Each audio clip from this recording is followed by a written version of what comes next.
Coming up in today's Leeds news, change of approach shows results. Ref missed a clear red card. Ampadu on Farke's future. Leeds January transfer options. And today's rumour mill stories on Facundo Buonanotte and Santiago Gimenez.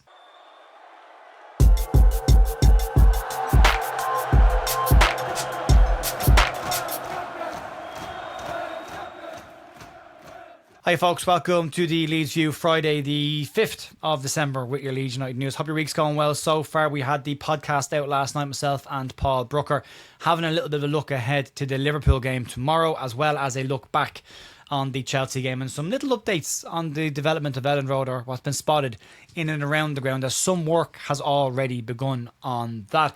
Not a huge amount of news to get stuck in today. We'll have the watch along over on bigup.com tomorrow and the instant match reaction after that game as well. But there's, as I say, not a huge amount of stuff to get stuck into today. But we will start with some interesting data that shows the change of approach by Daniel Farke is starting to deliver more results than just scorelines.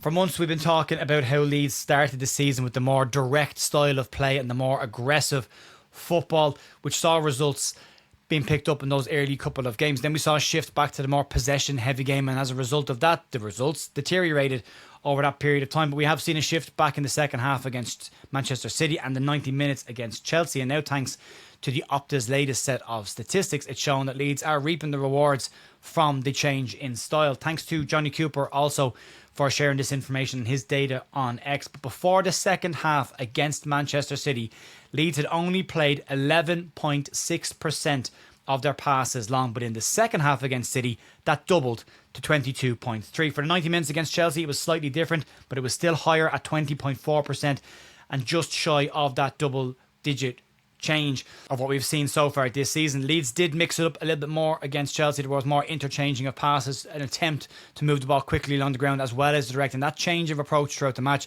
did seem to unsettle Chelsea. They weren't really sure whether to sit or press or what to do at Leeds, and it made the more predictable style that Leeds have had this season a little bit more unpredictable and a problem for Chelsea. It's clearly been effective. Leeds XG in that game also backs up the fact that Leeds created far more clear-cut chances in that game.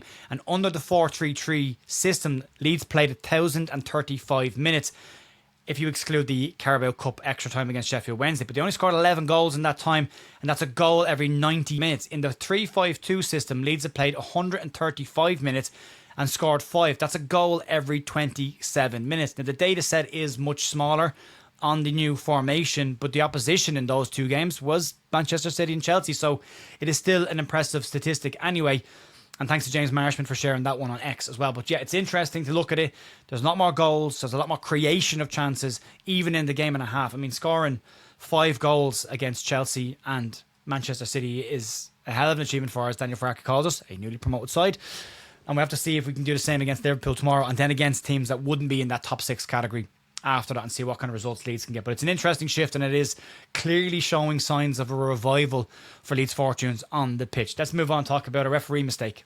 Against Manchester City, the linesman missed a clear offside against Phil Foden to build up to one of Manchester City's goal, despite the fact that the player was standing 2 yards away from the linesman in the offside position. On Wednesday night, Darren England missed another clear-cut offence against Leeds United that has been called out by an ex-PGMOL official. Keith Hackett says that Estevao should have seen red for his kick-out at Gabby Goodmunson in the 39th minute, and England opted for a yellow card, and VAR did get involved but decided not to change the decision. Hackett said, "A tackle or a challenge that endangers the safety of an opponent or uses excessive force or brutality must be sanctioned as serious foul play." That, of course, is a straight red card. Hackett also said that there was no debate on the issue, and when replying to a fan's tweet asking how it wasn't a red card, Hackett said, "Simple answer, poor officiating, not applying the law, kicks or attempts to kick is a sending off offence." Now, luckily,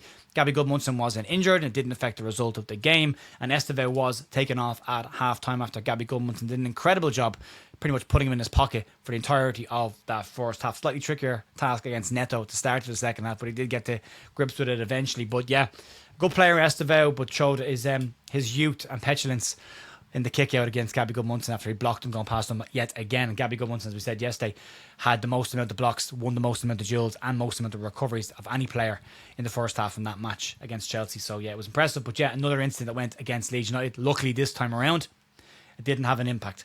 Let's move on. Let's talk about Ethan Ampadu's comments on Daniel Farke.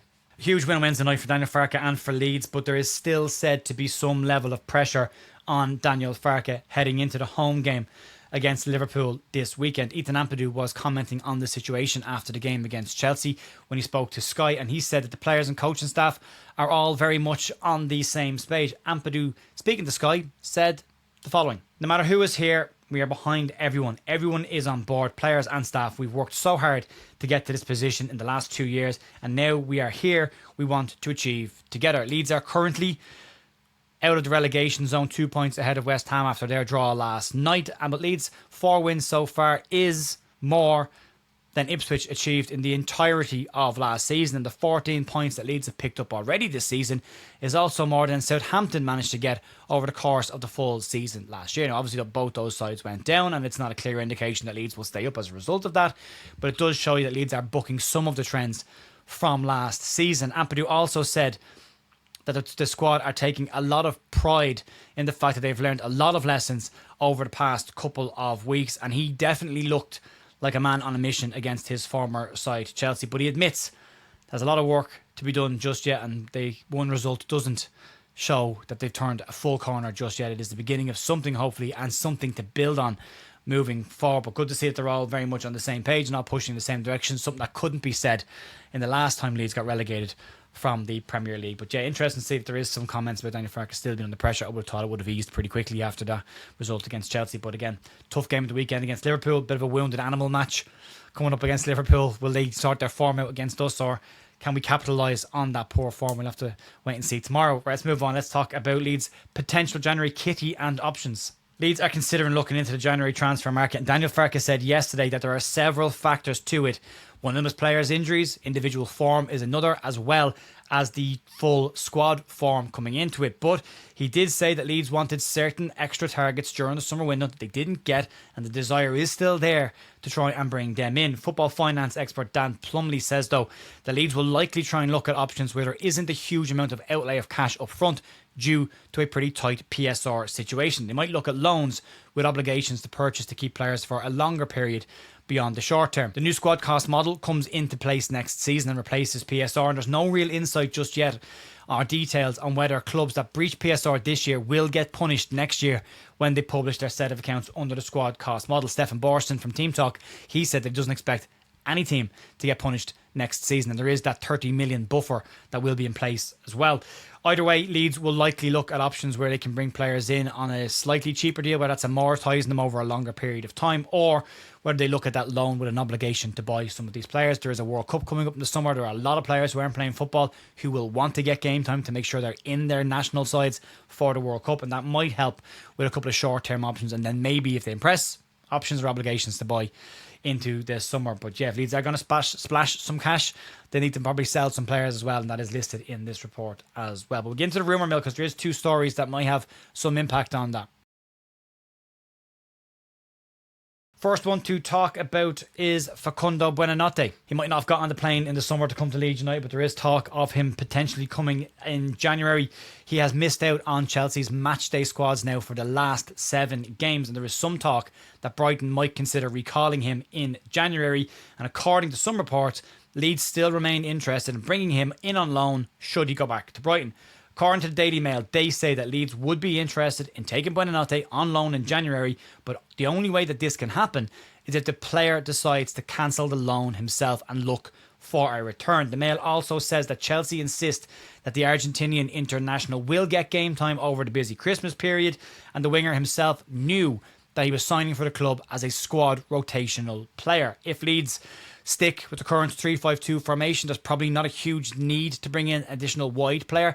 More than likely a 10 or another number 9 probably needed, maybe even a centre midfielder or a centre back cover to get a second option in. But it is an interesting one. He can play centrally as well. He can play as a 10, but he's not playing for Chelsea right now. 7 matches in a row where he hasn't been in the matchday squad, and that loan move isn't looking like the most well advised one at this point during the season. I mean, no one's shocked at this, are they? I think we all thought this is exactly what would happen. But yeah, we'll move on. We'll talk about a striker option, which seems like the more likely move for Leeds in January. Another striker has been linked today, and according to Team Talk, so take this with a pinch of salt, Leeds have joined West Ham and 2 other Premier League clubs with interest in AC Milan striker Santiago Gimenez, and they say that intermediaries are already working on getting a deal done. Gimenez cost AC Milan €32 million, it's about £28 million from Feyenoord last January, but he hasn't settled since he's moved to Italy. 24-year-old had his best spell under Arne Slot at Feyenoord. He scored 65 goals in 105 appearances, but since moving to Milan, he's only managed 7 goals in 30 appearances. Fulham and Sunderland are the other 2 clubs that are said to have some level of interest in the striker, but the striker is said to be unsettled under Max Allegri's style of football, and sources at the club have told Team Talk that an exit at this point can't be ruled out. For Leeds to bring in a striker, they're probably going to need to move one on as well, and there is some talk flowing around of interest from the Championship in Leeds United striker Joel Piroe, and that could be a way that Leeds can bring in some cash if they decide to then have to put money up front or some sort of payment down on anyone new coming in. But it's an interesting time for that to come out, because with playing 2 up front now, you would imagine it plays very well into Joel Piroe's wheelhouse. We haven't seen him playing in it just yet. Might see him this weekend if there are injury issues or doubts over Lucas Mecha and Dominic Calvert-Lewin coming into this weekend's game. You might see one of them make it, one of them be rested for the game, and Joe Piroe would be a good option there. Noah Okafor's looked very good also when he came on playing off the striker as well, and he's played in a central striking role for AC Milan as well. So there are options there for Leeds, but it would be unfortunate to see Joe Piroe go out of the club, considering they're now playing a system that would probably get the best out of him and give him that crack at the Premier League in his natural role. But there is, said, as I say, interest in the Championship in Joel Piroe. But interesting to see Santiago Gimenez was very good in Holland, struggled in the style of football in Italy. Sometimes players just don't fit certain styles of playing in certain leagues and certain manager styles. Interesting to see if he would work for Leeds United in the Premier League. But yeah, interesting striker, great track record before Milan. We have to wait and see. Folks, that'll be it for me today. You can check out the podcast from last night, which will be our preview to the game against Liverpool tomorrow, and then again over on Big Up tomorrow for the watch along, and then the instant match reaction afterwards on YouTube. Outside of that, enjoy the rest of your day. Fingers crossed for tomorrow's result, and I'll talk to you later on. See you then. Bye.